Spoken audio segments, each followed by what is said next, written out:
Good morning from the Mesopotamian marshes here in southern Iraq. This is one of the best experiences of my life.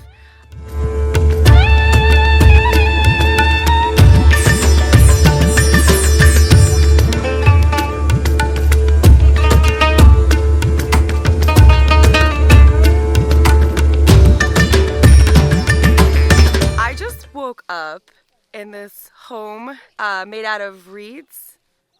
Ali, is this made out of reeds? Okay, I just want to make sure. My tour guide here. Hey. So I just woke up after not sleeping very much, but I don't really care because this is one of the best experiences of my life. I'm staying as a guest in this family's home. They live here on an island in the middle of the marshes. I am here with the family. The kids are getting ready to go to school. We're gonna have some breakfast and then we're gonna go on a boat ride. What a bucket list experience. I arrived in Baghdad only yesterday, and we drove several hours to southern Iraq so I could stay here in this family's home and experience life in the Mesopotamian marshes. These are the floodplains of the two historical rivers, the Tigris and Euphrates. So watching those children go off to school in a boat is incredible. I've never seen anything like that before. I never expected to see anything like that before. I just love the way they live their life here. And I woke up probably like maybe at 5:30 in the morning, surrounded by the family. They had the fire going, but they were just smiling and like so excited for me to be here. I'm so excited to be here. Eventually my tour guide was able to help translate so we could communicate a little bit, all before the children went off to school. It was incredible. Last night, I slept on the floor in this home and woke up early to be greeted by the family. The Marsh Arabs live in these homes made out of reeds and on floating islands that are also made out of reeds. So for breakfast, we're having bread. I'm getting the syrup on me with date syrup and sesame syrup. Also the cream, the cheese. Oh. My tour guide taught me that the Marsh Arabs are a semi-nomadic tribal people who speak a local variety of Mesopotamian Arabic. I'm not surprised that the tribes decided to move back here once the marshes began to fill up with water again. It's truly a magical place and might possibly be the cradle of civilization. All right, so now we're on a boat in the marshes. This is incredible!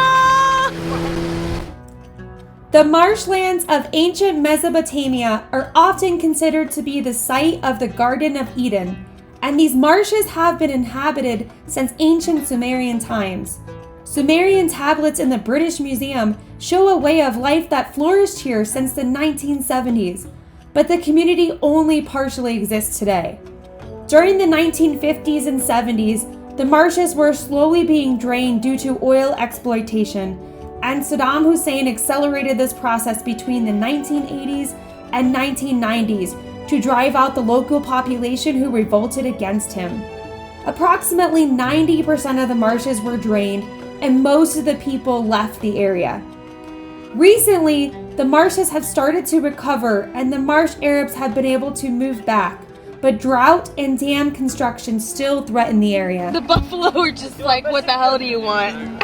All right, guys, so we took a quick break. We visited our boat captain's home here in the village. So he doesn't live in the marshes, but he's really connected to the people who live in the marshes.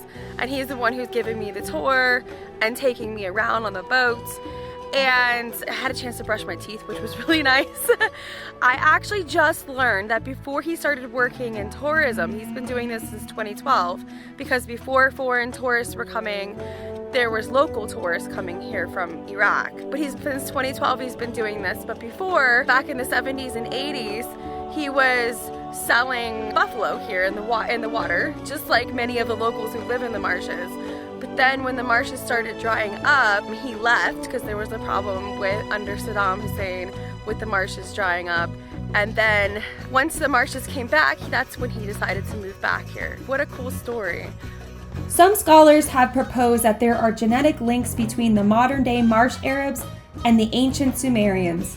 This is a historical and somewhat closed-off community, and I felt so lucky to be able to meet them. I found their lifestyle to be fascinating since they live on man-made islands and they travel by boat to get anywhere. The Marsh Arabs make a living by fishing and taking their boat to different places in the marshes to mainly sell and trade water buffalo. The children take a boat to go to school at the local village. It's truly an incredible way of life.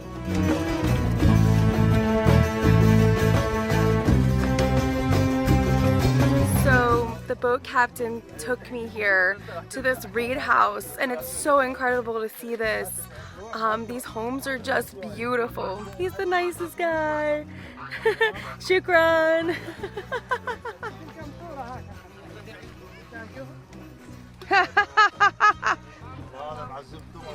Wow. So I just learned that all the homes are made out of these reeds that are just right here. We parked the boat right here and we're surrounded by them. That's really cool to think that their homes are made out of this.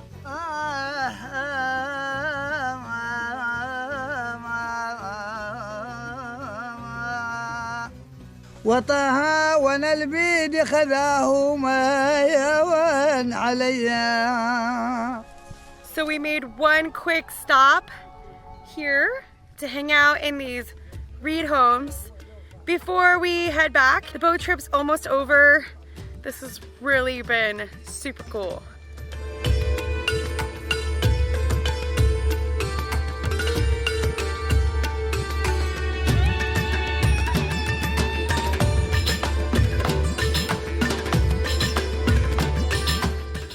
Thanks for watching.